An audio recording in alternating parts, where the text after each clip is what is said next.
Continuamos con la presentación de la ponencia mixta del ámbito 3. Se ha titulado Formación del profesorado en didáctica de las ciencias sociales, aportaciones interdisciplinares. Esta ponencia fue elaborada por el profesor Joan Pallés y la profesora Marta Cecilia Gutiérrez.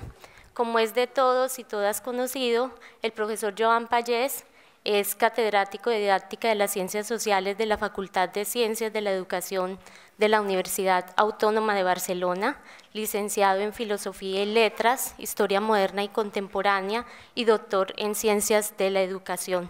Y como a él le gusta recordarlo y tenerlo presente en sus trabajos de investigación en Didáctica de las Ciencias Sociales, maestro de enseñanza primaria y secundaria.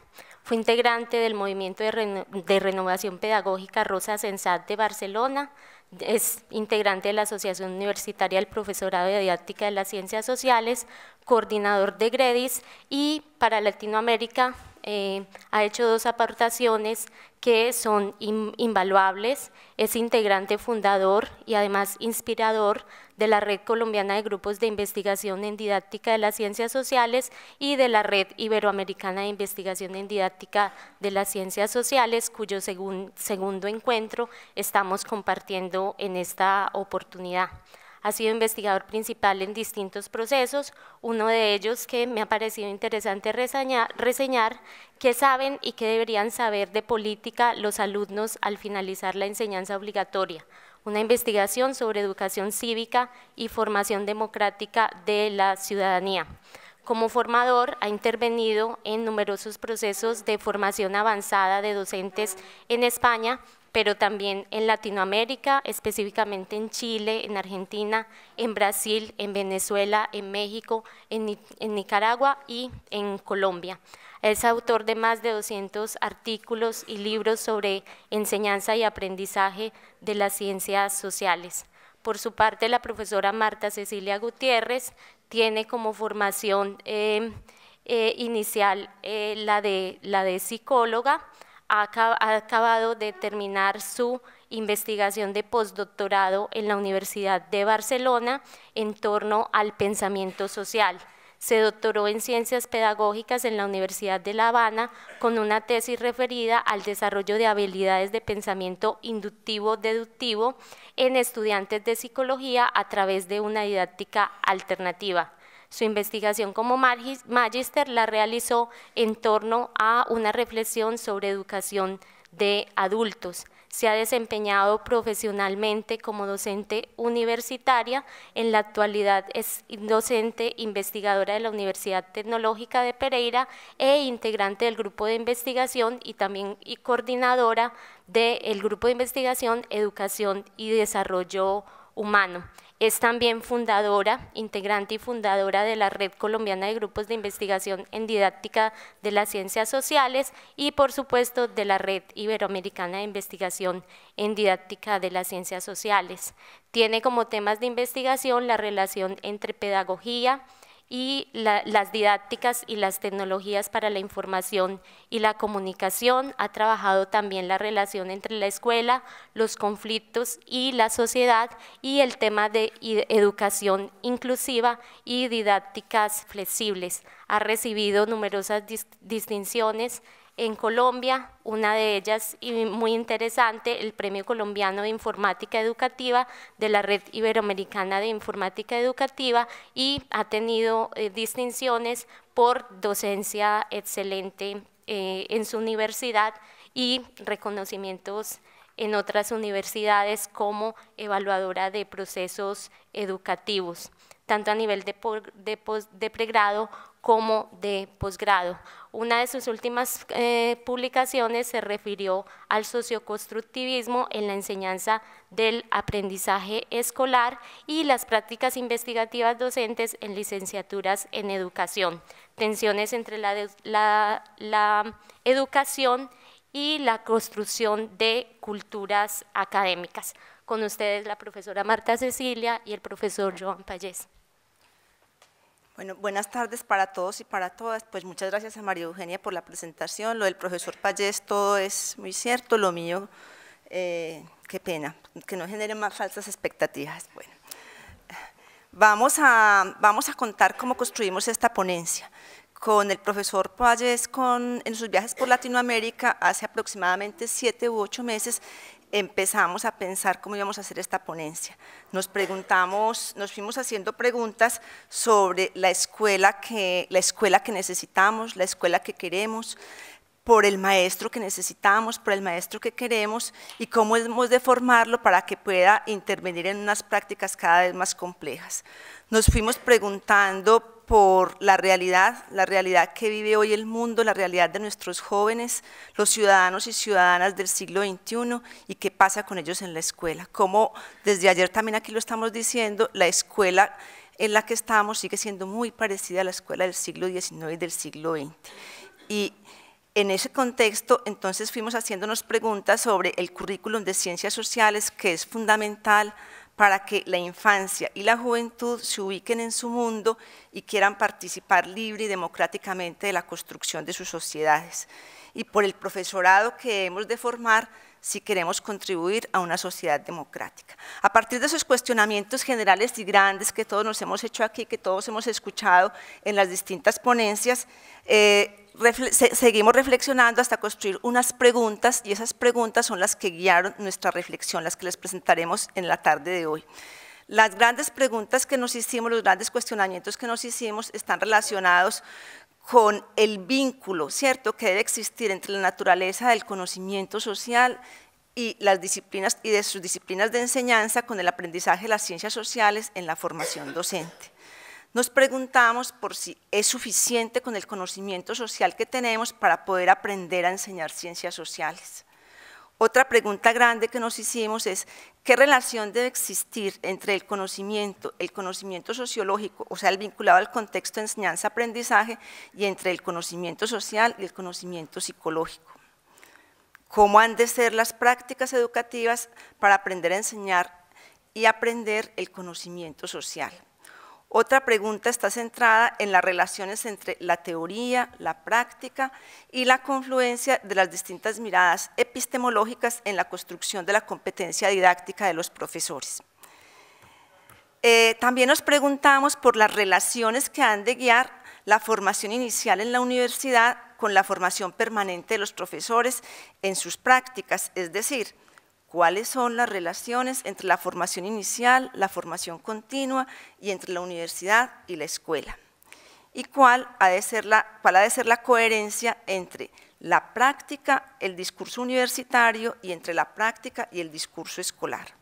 Una vez construimos estas preguntas como orientadoras de la reflexión, Joan construyó unos supuestos teóricos que guían la reflexión y yo construí unas tesis. Las discutimos y de una vez discutidas las sustentamos y empezamos a reflexionar sobre las tesis y los supuestos teóricos guiados por nuestra experiencia, nuestra formación investigativa, nuestra trayectoria investigativa y los contextos que son bien distintos.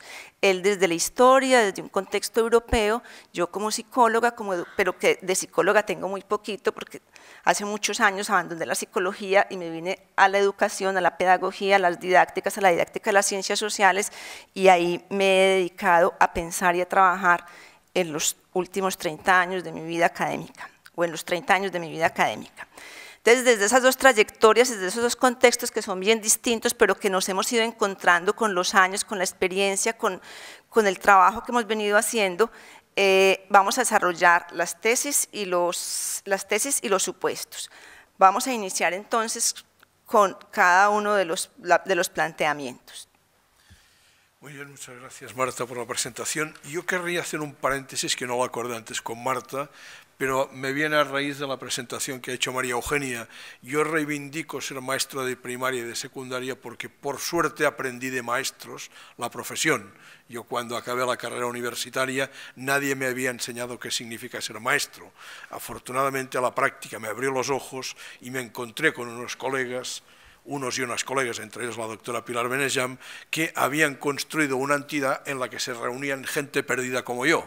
Es decir, gente que tenía necesidad de formarse como maestros porque la universidad no les había formado como tales. Y ahí afortunadamente aprendí y ahí seguimos aprendiendo. Y esta es una experiencia valiosa porque de alguna manera me ha permitido repensar mi memoria como alumno, recordar que tuve como maestra a la hija de Rosa Sensat, profesora de ciencias, de la que aún conservo los cuadernos que realicé cuando tenía 11, 12 años, y que son un ejemplo y un paradigma de cómo un maestro puede innovar su práctica al margen del currículum y al margen de la propia formación. Dicho esto, mis supuestos de partida son ya muy conocidos y muy clásicos y forman parte del discurso común. El primer supuesto es que ser maestro, ser profesor, es una profesión. Yo me niego a aceptar que sea una vocación. A mí cuando mis alumnos y alumnas me dicen, no, yo quiero ser maestro porque me gustan los niños, yo les digo rápidamente, la tengo preparada, pues tengan niños. Tengan niños. Si les gustan los niños, tengan niños. Porque aquí no se trata solo de, se trata de hacer algo muy complicado.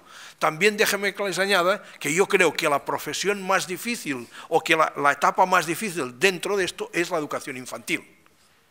A medida que subimos la pirámide, cada vez es más fácil. Enseñar a la universidad es mucho más fácil que enseñar en educación infantil. Educación infantil 0 a 6 años es enseñar prácticamente lo fundamental de la vida, a hablar, a relacionarse, a escribir, a escuchar, etcétera, etcétera. Y esto es muy complicado. ¿Será por eso que los hombres no estudian educación infantil? Supongo, porque la complejidad de la tarea hace que se alejen. Por lo tanto, primer supuesto, estamos ante una profesión que debe ser enseñada para ser aprendida y que se debe ejercer como se ejercen todas las profesiones. Es decir, con un buen conocimiento teórico, con un buen conocimiento procedimental y con una ética profesional. Esta mañana se discutía si el docente ha de ser o no ha de ser crítico. Él ha de ser un profesional y ha de tener una ética. Entonces, él decidirá. En una sociedad democrática hay éticas distintas. Obviamente, parece que algunos hemos llegado a la conclusión de que buena parte de la ética profesional se basa precisamente en una visión crítica del mundo y una visión progresista. Primer supuesto. Segundo supuesto, que también he sabido, que no me lo invento yo, pero sí quiero empezar por ahí, es una profesión altamente ideológica. Enseñar es ejercer una tarea ideológica. No partidista, no se trata de enseñar las ideas de un partido, no, pero sí que la institución escuela se creó para algo, y este algo fue para transmitir a las generaciones del futuro ideas sobre el mundo que queríamos que ellos construyeran. Es decir, para que la sociedad adulta garantizara la continuidad de unos valores, de unos saberes, de unas maneras de ser, de estar, etcétera, etcétera. Por tanto, estamos ante una profesión que no es neutral. Estamos ante una profesión que se realiza en una institución creada ad hoc, creada para ello y con una finalidad política muy clara. Ciertamente uno puede pensar que quien decide son otros, no, pero yo docente, y se lo decía ayer, y yo lo repito, yo tengo muy presente quién fueron mis maestros, quienes me abrieron las puertas del saber y quienes me las cerraron. Y no me acuerdo quién fueron los ministros de Educación.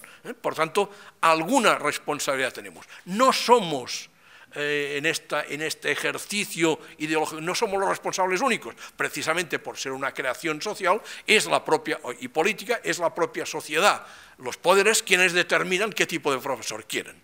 Recuerden ustedes que en la historia de este país uno de los sectores más represaliados después de la Guerra Civil fue precisamente el magisterio, porque el magisterio había tenido una posición no ya beligerante militarmente, sino beligerante ideológicamente en un país donde el número de analfabetos era muy importante y la tarea del maestro de escuela era fundamental para cambiar las condiciones de vida en los años 30 de este país. Por eso la dictadura lo represó.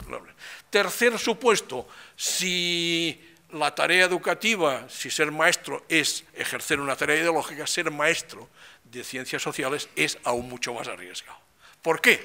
Pues porque nos toca la responsabilidad de pensarnos a nosotros mismos, de pensar nuestras relaciones con el entorno, con el medio, con los demás, con la cultura, con la política, con el arte, con la economía, con todo aquello que hace que seamos humanos.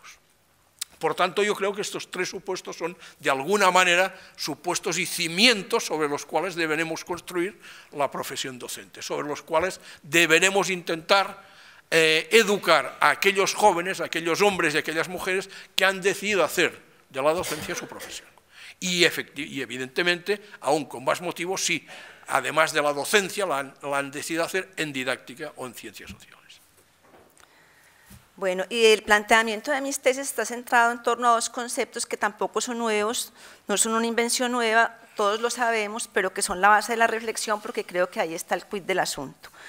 En primer lugar, planteo que la formación de profesores ha de estar guiada por prácticas educativas reflexivas, porque es la reflexión crítica la que nos permite esa relación entre el conocimiento social, el pensamiento social y la enseñanza y el aprendizaje de las ciencias sociales. Ese planteamiento pues ya no lo había venido haciendo desde finales del siglo XIX y principios del siglo XX, John Dewey, pero es un planteamiento que hoy tiene más vigencia que nunca y que se complementa con el segundo planteamiento de la tesis que nos habla de que la formación de profesores ha de estar guiada por un trabajo interdisciplinar.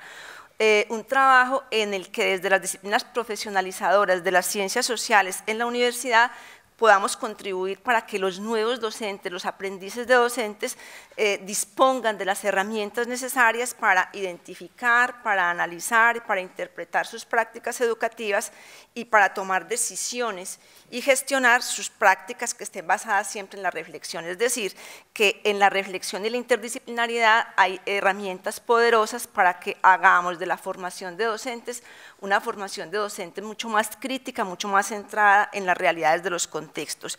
Y ello porque no podemos reducir la formación inicial de docentes a lo que es la enseñanza propiamente, limitándola a lo técnico instrumental, sino que debemos pensar que la formación de docentes tiene que estar, en la formación de docentes hay que implicar los componentes políticos, sociales y culturales que están inmersos en los contextos y que es desde esa relación con los contextos, en esos saberes escolares, donde podemos hacer de la formación de maestros un proceso mucho más crítico, mucho más reflexivo.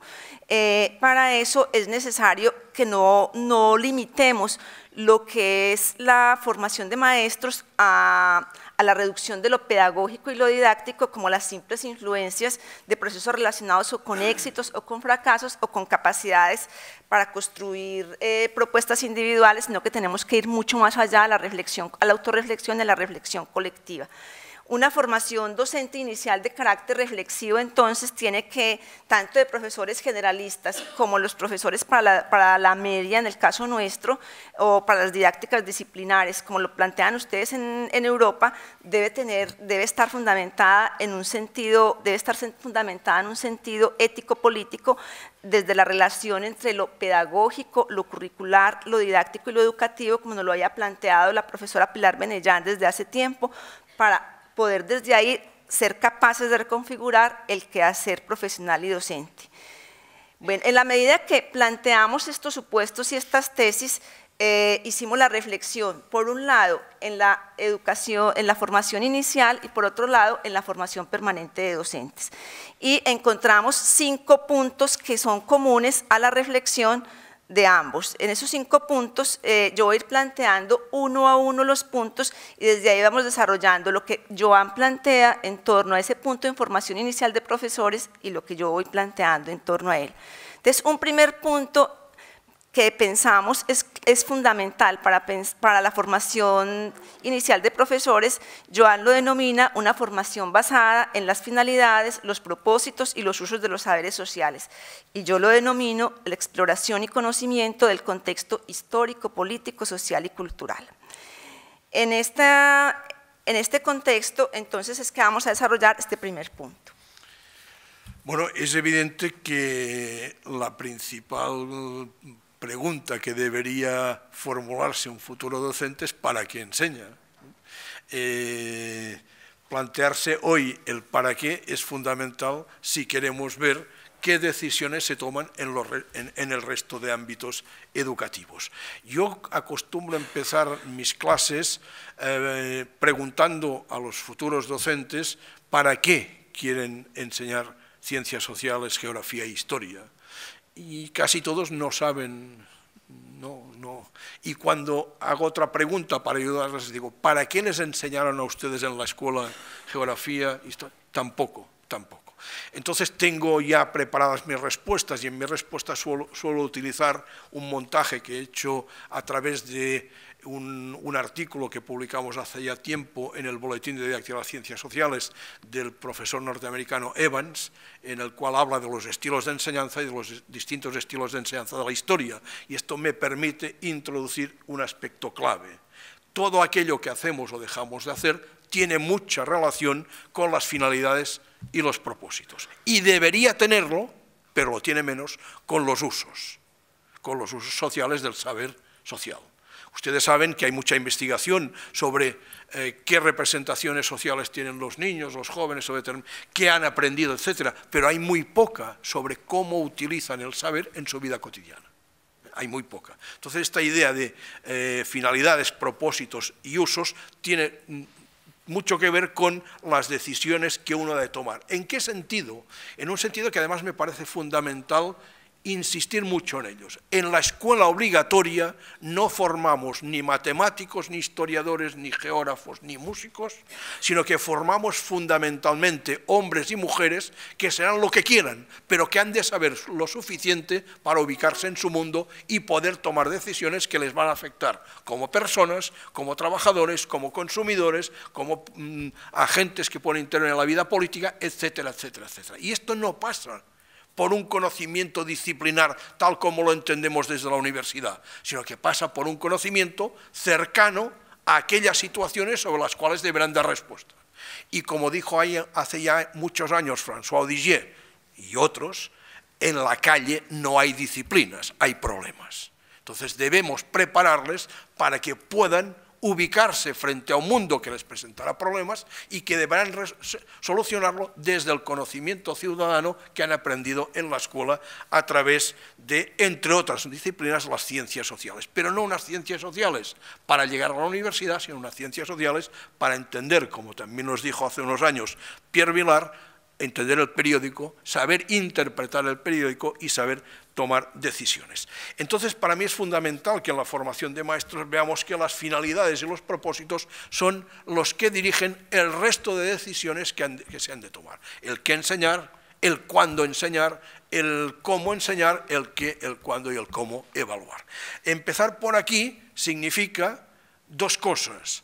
Fundamentalmente darles los instrumentos para leer lo que hay detrás de una práctica. Yo no empiezo hablándoles del discurso teórico de las finalidades. Lo que hacemos es visionar o recordar o observar, si fuera posible, y no lo es, situaciones reales de aula, para ver cómo detrás, y les voy a poner algún ejemplo, detrás, por ejemplo, de una profesora de geografía que está explicando los climas en la Patagonia a un grupo de muchachos de primero o segundo de bachillerato, y los muchachos de primero o segundo de bachillerato de una escuela argentina están rebotados, la maestra está de espaldas a ellos, insistiendo en el papel de las isobaras y no sé qué, y no sé cuándo, los chicos están peleando, tirándole tiza, etcétera, etcétera. La profesora al final se planta y les dice, ustedes son unos ignorantes, etcétera, y un muchacho le dice, maestra, ¿para qué sirve entender los climas de la Patagonia? Y la maestra no sabe qué responder, no sabe qué responder. Es un fragmento de una película llamada, creo recordar, Luna de Avellaneda, de una película argentina. A mí el cine argentino me ha inspirado mucho porque tiene muchos temas relacionados con esto. Bueno, entonces esto es lo que no puede suceder. Cualquier maestro, cualquier profesor ha de dar respuestas a unas preguntas que todos nos hemos formulado más de una y más de dos veces siendo alumnos. ¿Por qué hemos de aprender esto? ¿Yo qué me aportará esto? Bueno, y si no nos lo formulamos como alumnos, hemos de enseñar a los alumnos a formulárselo.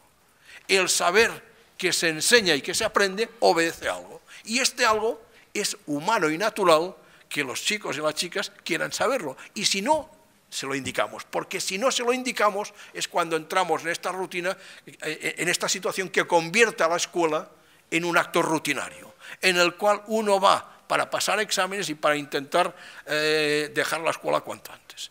Como que esto no es lo que nos conviene a la didáctica de las ciencias sociales y a la enseñanza de las ciencias sociales, hemos de procurar insistir en el uso social del conocimiento escolar, y aquí hay un trabajo muy bonito de unos geógrafos australianos que, siguiendo la consigna de Delors del pensar, sentir y actuar, hacen una propuesta que denominan geografía, sociedad y vida cotidiana, en la cual van viendo cómo la geografía es un instrumento útil para desplazarnos para la vida. No lo hay en historia, ya me hubiese gustado porque podía haber contrastado, pero también tenemos conocimiento suficiente sobre cómo la historia, y Sonia nos lo ha puesto como ejemplo en su lectura de la ciudad, cómo la historia también puede ayudar a los jóvenes a ubicarse en su mundo, pero para ello es clave que primero estén ubicados los profesores. Por tanto, este discurso sobre las finalidades y los propósitos tiene en mi intención la idea de ayudar a los jóvenes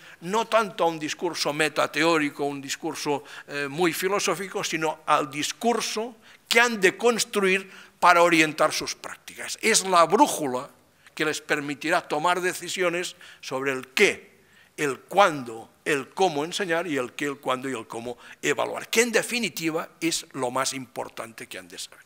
Yo ya me niego a jugar al discurso de si objetivos o de si competencias o si de otra palabreja que no me acuerdo, pero que ahora se maneja mucho, que es esta, ¿cómo se llama esto? Las rúbricas. Yo la primera vez que hablar de rúbricas no sabía de qué me hablaban. Le dije, no, si la cosa es muy sencilla, se trata de saber por qué enseño este contenido, qué contenido enseño y cómo lo enseño y cómo quiero que lo aprendan. Y lo demás es rizar el rizo. Antes se hablaba de competencias, luego hablamos de capacidades, antes se hablaba de objetivos, luego hablábamos de capacidades, ahora de competencias, y rúbricas, y ya veremos dentro. No, la cosa es muy sencilla. ¿Para qué este contenido? ¿Qué? Y cómo ordeno este contenido en secuencias y cómo lo enseño. Es evidente que esta tarea es compleja porque en realidad esto es lo que no quieren que desarrollen los profesores. Es mucho más cómodo tener unos profesores que actúen como autómatas y que evidentemente se dediquen a seguir las pautas que se construyen en un currículum de ciencias sociales, geografía e historia, que sigue siendo fundamentalmente socializador en el sentido más tradicional de aquella escuela decimonónica que, junto a las matemáticas y a la lengua, decidió que había un par de materias que valía la pena enseñar para dejar que los jóvenes se dejasen matar por la patria, que es la geografía y que es la historia. Todos ustedes han visto fotografías de jóvenes soldados alemanes o de jóvenes soldados franceses que con una sonrisa a los labios desfilan por las calles de su capital hacia las trincheras donde la mayoría de ellos no van a sobrevivir. Bueno, pues esto se debería haber acabado, pero aún no. ¿Por qué? Porque las finalidades que se siguen dando a la geografía y a la historia siguen siendo unas finalidades para adormecer conciencias. No para pensar, no para ordenar cabezas, sino para llenar cabezas que les convenzan que lo mejor que nos puede haber ocurrido en el mundo es haber nacido en Cataluña, o en Francia, o en Italia, o en Colombia, o donde ustedes quieran. Porque este discurso es internacional. No hay poderes públicos que decidan construir un currículum cuyas finalidades sea ordenar cabezas para que la ciudadanía piense e intervenga en la construcción de su mundo, porque otro gallo cantaría probablemente si la ciudadanía pensara y tomara decisiones. Claro, desde mi punto de vista esto es clave.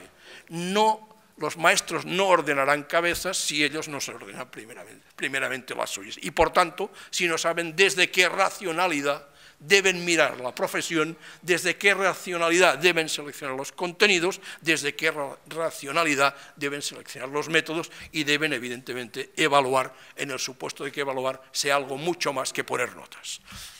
Marta.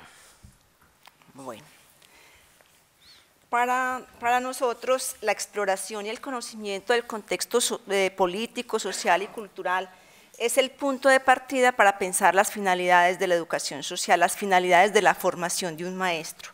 Y desde ahí es de donde el maestro puede situarse y comprenderse como un ser histórico, como un ser político, como un ser social, en su transcurrir, en su devenir como ser, como ser histórico y como ser social. Entonces, el conocimiento del contexto es fundamental en la formación de docentes porque es lo que nos permite develar la complejidad de la estructura social en la que está inmersa la escuela, en la que está inmersa el aula, en la que están inmersas las relaciones pedagógicas. Y desde esa complejidad, ser capaces de ver que esas relaciones pedagógicas, esa relación escuela-sociedad va mucho más allá del aula e implica a todos los miembros de una comunidad. La formación de un docente reflexivo desde el análisis del contexto inicia entonces con el reconocimiento de los propósitos y las metas que guían la formación y que guían la educación, para que en esos propósitos y esas metas que guían la educación seamos capaces de analizar los discursos, seamos capaces de analizar las prácticas y plantear lo que dice Ross, no de aceptar lo inevitable, sino de examinar aquello que es posible para modificar las prácticas, para trascender las prácticas memoristas, las prácticas hegemónicas que han predominado y abrirnos a unas prácticas más reflexivas donde el docente a través de su vida profesional sea capaz de cuestionar el contexto en el que se desenvuelve y desde ahí ir generando otras alternativas pedagógicas y didácticas. Yo pienso que ahí para que podamos avanzar. ¿Sí? Entonces, en esa relación contexto-finalidades, encontramos el segundo punto para la discusión, que está centrado en la relación entre teoría y práctica, en la formación de docentes en ciencias sociales, o lo que yo denomino ciclos de reflexión entre teoría y práctica en la formación inicial de docentes. Bien, aquí habíamos incluido muchas cosas. Quizá una primera cosa es tener conciencia, en este caso nosotros como docentes, de las diferencias que hay en la formación de los distintos tipos de maestros y maestras. No es lo mismo educar a los maestros generalistas de infantil y de primaria que educar a los profesores especialistas de enseñanza secundaria y bachillerato.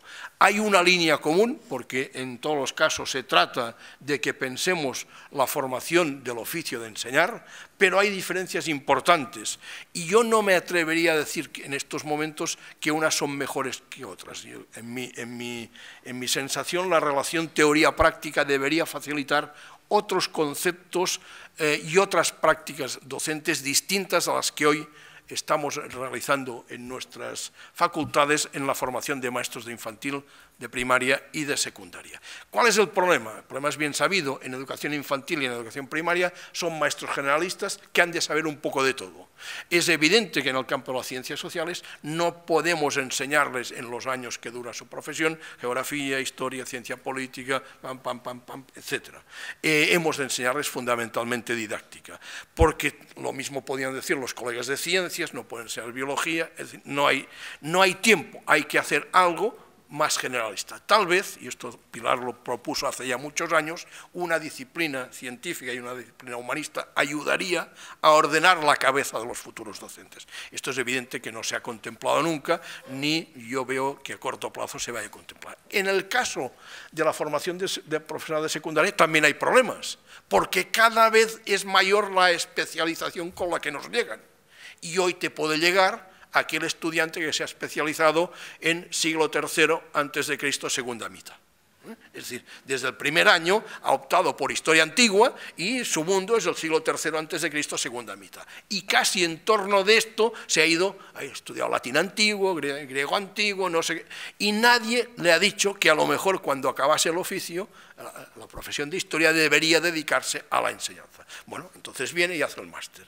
Y en el máster es evidente que tiene problemas serios en historia moderna y contemporánea, en geografía, en historia del arte y en todas aquellas otras cosas que a lo mejor le pueden traer. Por lo tanto, aquí tenemos un problema serio que de alguna manera deberíamos ir abordando desde la realidad de cada una de las etapas. Yo creo que es fundamental que en la formación de los maestros de infantil y de primaria las ciencias sociales tengan el peso suficiente como para hacerles acercar a lo que antes hablamos, las finalidades. Es evidente que a las finalidades no se acercan a través de un conocimiento teórico, deberían acercarse a través de un conocimiento práctico. En una tesis que acabo de dirigir, una colega entrevistando a maestros de educación infantil en México, en una ciudad mexicana, intentaba indagar qué se enseñaba en relación con la historia a niños de 5 o 6 años. Se enseñaban hechos de historia patria que tienen muy poco que ver con la educación, por ejemplo, de la temporalidad. Hechos típicos, mitos, etcétera, etcétera. Bueno, los niños de 5 y 6 años son niños, pero no son tontos y pueden entender perfectamente el cambio y la continuidad si se aplica a determinados aspectos cercanos a su vida cotidiana, de la misma manera que pueden ubicarse en la espacialidad sin necesidad solo de coger un mapa y saber cuál es la capital de México. Y eso está ocurriendo y no debería ocurrir si nos lo planteáramos desde esta perspectiva. ¿Qué ocurre? Bueno, ocurre que buena parte de los problemas tienen relación con esta, y valga la redundancia, relación teoría-práctica. Cuando yo entré en la Escuela de Maestros Sant Cugat, uno de los requisitos por los cuales la doctora Benejam me aceptó es porque yo venía del mundo de la práctica. A mí y a otros, esta era una característica fundamental.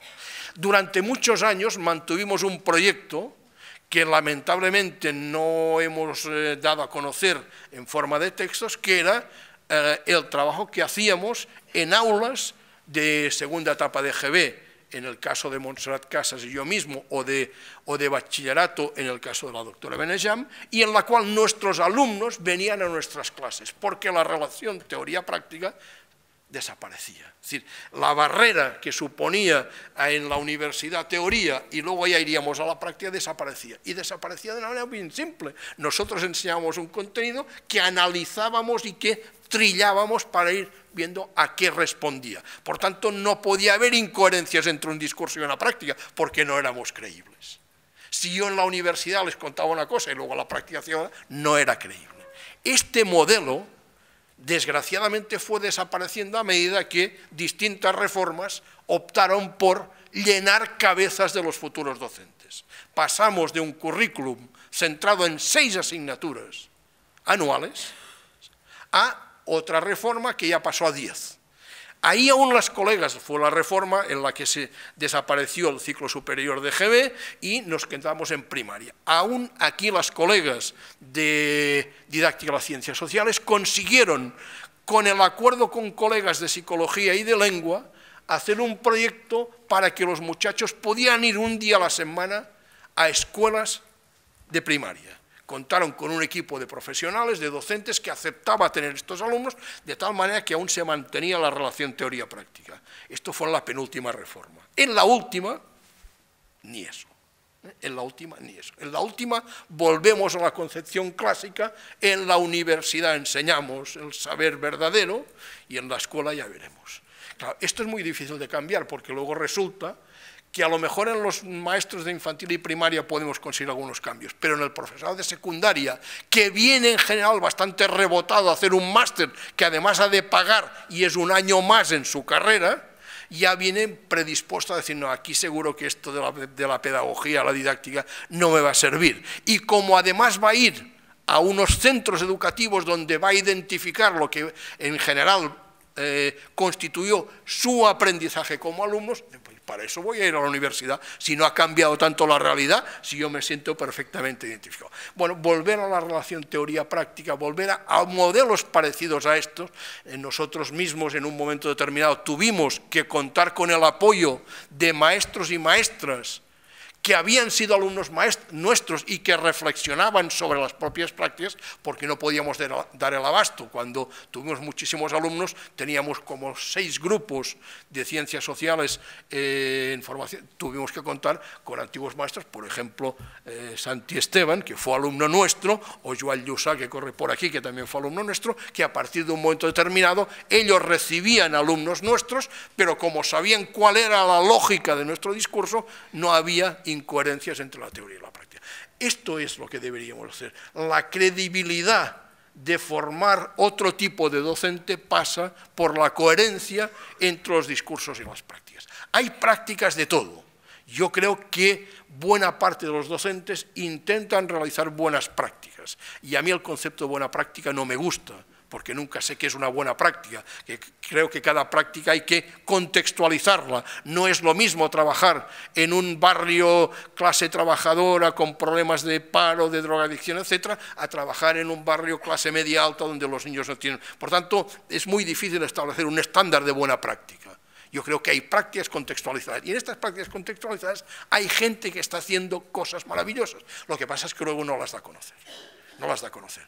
Y además no quiere que vayan estudiantes porque por razones a veces muy lógicas entienden que los estudiantes luego les van a contar a sus profesores lo que ven allá y hay un cierto temor a la fiscalización. Romper estas barreras sería clave para poder repensar esta relación teoría-práctica que nos beneficiará a todos. En primer lugar, a nuestros estudiantes.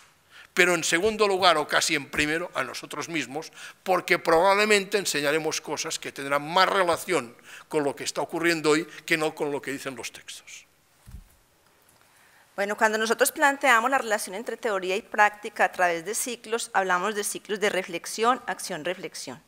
En esos ciclos de reflexión, acción, reflexión, empezamos por cuestionar lo que significa, lo que para los docentes significa ser docente, el sentido de ser docente, sobre la propia comprensión que ellos tienen del mundo social. Hay muchas dificultades en la comprensión que nuestros futuros docentes tienen del mundo social y desde ahí empezamos a trabajar en la comprensión conceptual, en la aplicación y en el uso estratégico del conocimiento.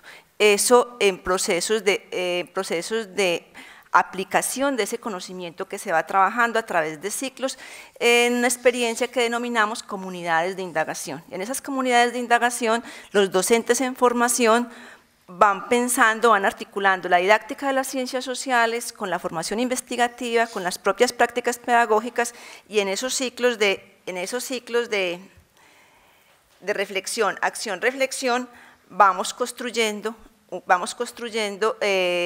procesos de investigación en los que no hay clases tradicionales, sino que hay conversaciones, hay reflexión, y en esas conversaciones y en esa reflexión vamos desarrollando todo el proceso investigativo a la par que vamos desarrollando la didáctica de las ciencias sociales.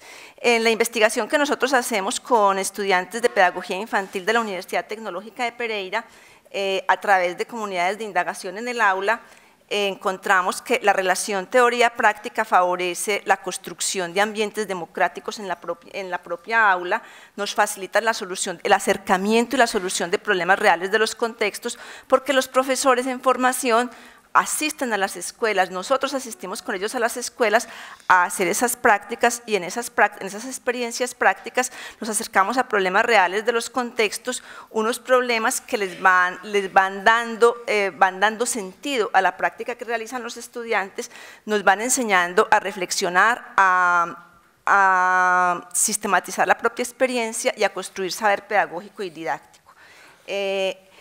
Lo que nos ha dejado la experiencia es que el trabajo con comunidades de indagación, con comunidades de práctica, con comunidades de formación, nos facilita el acercamiento a problemas sociales relevantes o a cuestiones socialmente vivas y ahí nos acercamos al otro punto en el que coincidimos con Joan.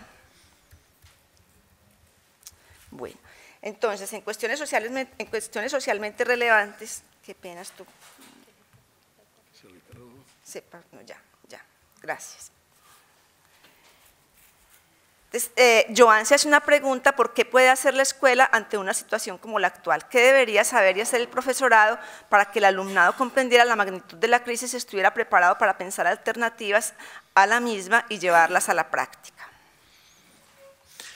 Déjenme que haga otro paréntesis y que quizá deberíamos haber empezado preguntándonos por si aún hoy es necesaria la escuela y en el supuesto que hubiésemos dicho que sí, yo creo que sí, y además creo que no todo el mundo cree que sí.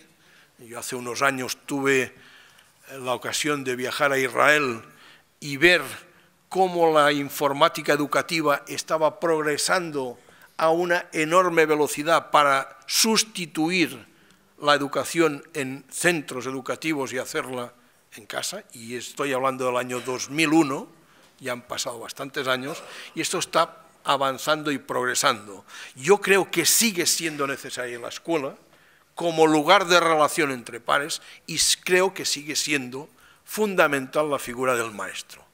García Garrido nos dijo hace unos cuantos años, en un acto de celebración del 25 aniversario de la incorporación de las escuelas de magisterio a la universidad, que él creía que el maestro seguiría siendo necesario en el futuro. Y decía, y les leo textualmente, se es consciente de que nada va a reemplazar en el futuro al buen profesor.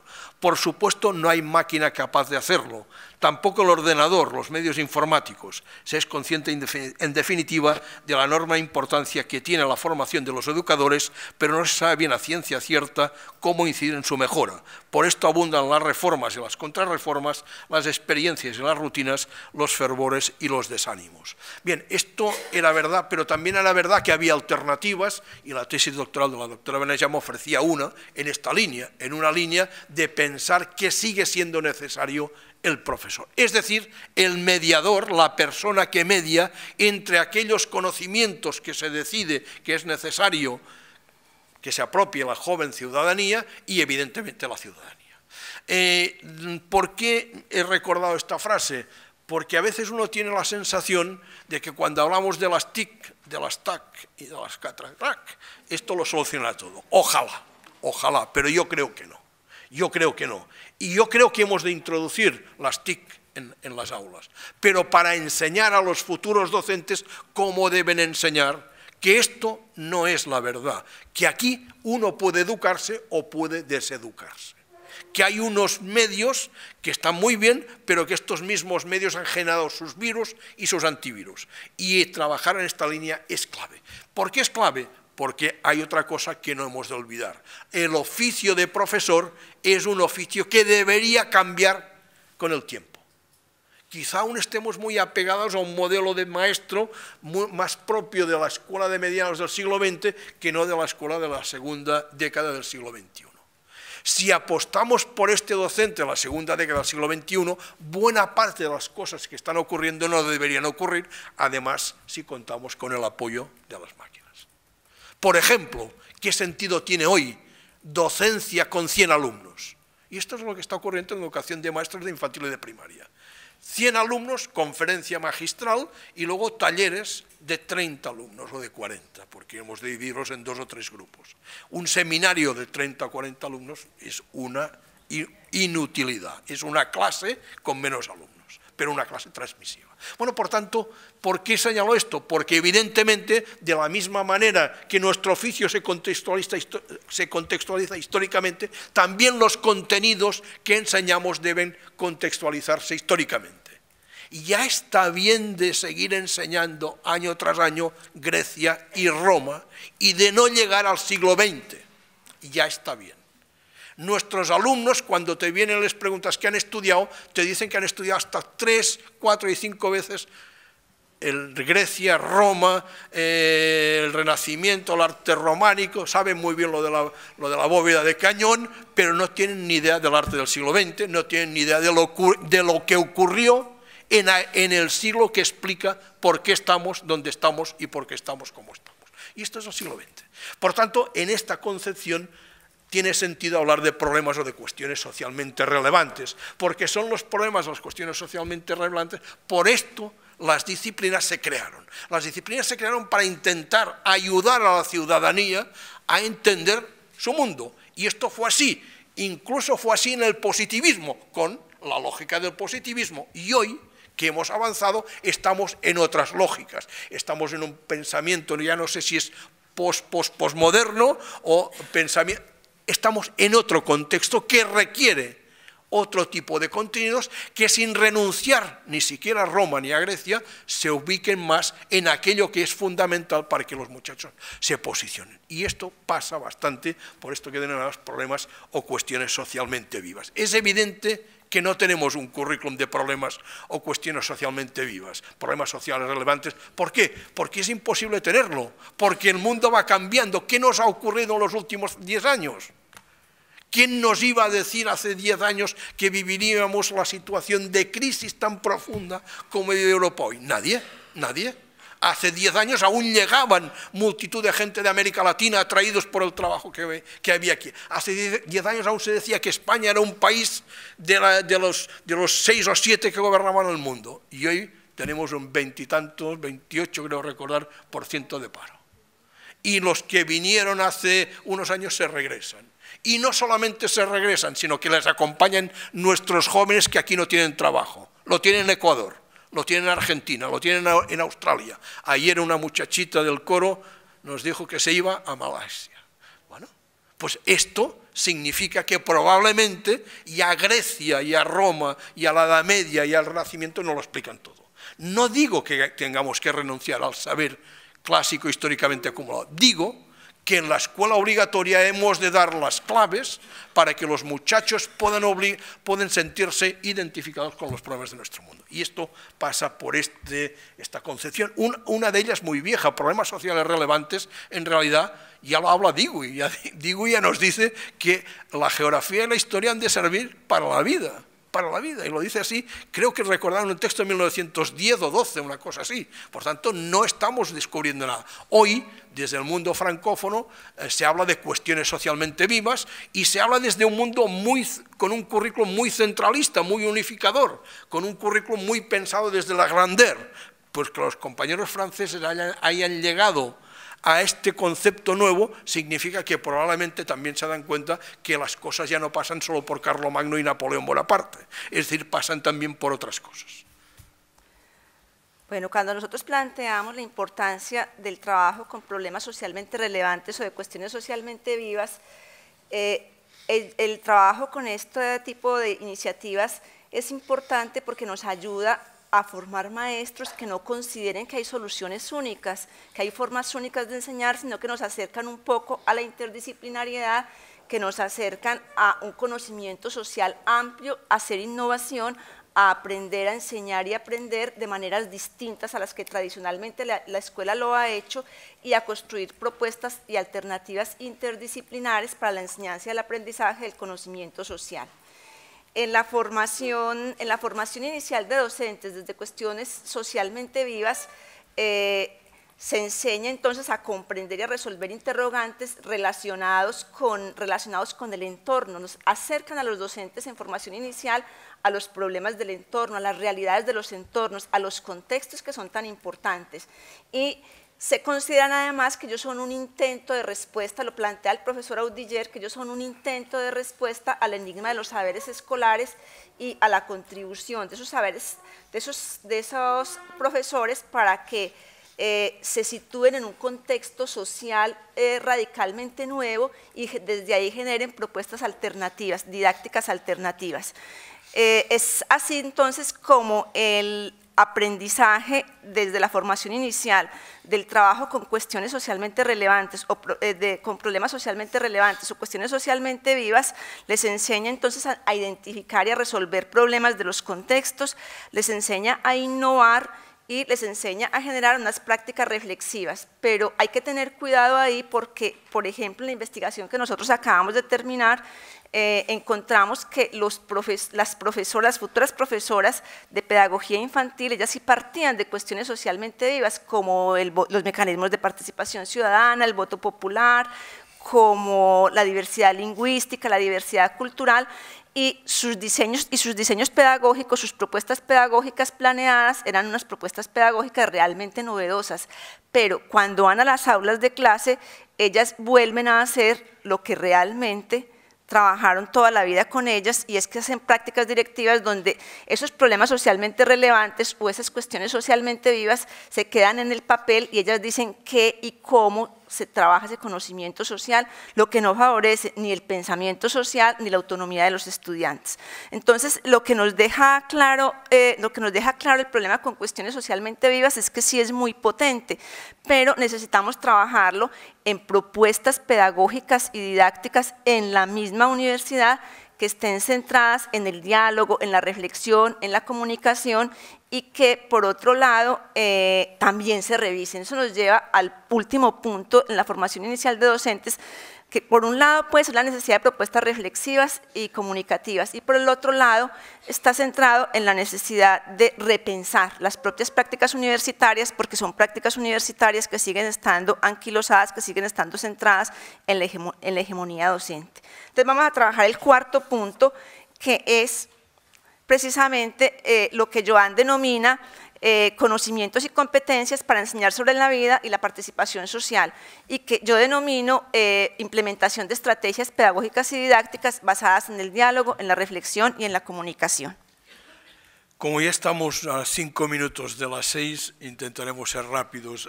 Primera cosa, parece que el impacto de la tarea educativa es muy difícil que cambie las representaciones o los conocimientos previos de los jóvenes. Evidentemente se pueden cambiar si se trabaja con ellos y si los jóvenes y también los futuros docentes toman conciencia de cuál es su racionalidad, de por qué piensan y ven las cosas como las ven. Yo cito un trabajo que a mí me ha interesado mucho, de un autor canadiense, Jocelyn Letourneau, que acaba de publicar un librito sobre cómo piensan los jóvenes de Quebec, su mundo y su realidad. Y llega a una conclusión: los niños y los jóvenes quebequenses francófonos ven el mundo desde la óptica francófona, y los anglófonos, aunque se enseñe geografía e historia, para intentar que lo vean desde la otra perspectiva. Esto parece que es así porque justo ayer hubo elecciones en Quebec y los resultados han puesto en evidencia una vez más que por un lado van las intenciones de los políticos y por otro lado va la realidad. A mí me ha sorprendido porque lo he visto en una noticia del periódico que no era de las primeras páginas. Ustedes saben que Quebec es un referente para Cataluña, esta vez ha sido menos referente porque ha ganado el Partido Liberal, que es partidario de seguir unido a Canadá y no de emanciparse de Canadá. Si el resultado hubiera sido otro, probablemente hoy al lado del no habría modelo quebecois. Digo yo. En cualquier caso, lo pongo como ejemplo. Segunda cosa, para avanzar en la línea quinta, 2 vías de acción muy claras. La primera vía es evidente. Nuestras prácticas como profesores universitarios no pueden estar en contradicción con nuestros discursos. Ya lo he dicho antes. Si yo predico el constructivismo, lo he de practicar. Si no, mis estudiantes de magisterio de secundaria no se lo van a creer. Es decir, no podemos predicar una cosa y hacer otra. Y segunda y gran opción, abrirnos a la realidad educativa. No puede ser que las prácticas estén después de la teoría. Las prácticas han de estar antes de la teoría para que nuestros discursos emerjan de los problemas de la práctica, han de estar durante la teoría y después de la teoría. Y esto ha de ser un feedback continuo, porque si no, el abismo seguirá siendo el que muchos de los maestros y de los futuros profesores de secundaria se representan. La universidad es teoría, en la práctica ya aprenderé cuando me toque. Esto no puede ser, porque no es verdad, porque ninguno de nosotros se dejaría operar por un médico que le dijera: ah, no, yo no he operado porque es que en la universidad es teoría, yo voy a operar a usted, usted será el primer paciente al que yo opere. Yo no me dejo operar por un operador que no haya estado al lado de un experto, que primero haya observado, luego le hayan dicho tijeras y de las tijeras, y ahora usted corte aquí. Y después de un largo proceso de aprendizaje se convertirá en operador. ¿Verdad que nadie se dejaría operar por alguien que le dijera: no, en la universidad teoría, y usted va a ser el primero? Pues lo mismo en educación, lo mismo en la escuela. El docente ha de tener la preparación suficiente para no cometer delitos cuando enseña a niños y a niñas cosas tan importantes como cómo quieren ser y cómo van a ser como personas. Bueno, cuando estamos hablando de ese cuarto punto sobre la importancia que tiene el diálogo y la reflexión en la formación inicial de maestros, estamos hablando de que la mejor forma que hay de transformar las prácticas educativas es partir de la misma universidad y ser capaces desde ahí de aprender con otros, de otros y a través de otros, porque es en el diálogo entre profesores y estudiantes, y entre estudiantes donde somos capaces de hacer análisis de la realidad histórica, la realidad política, la realidad social en la que están inmersos los profesores.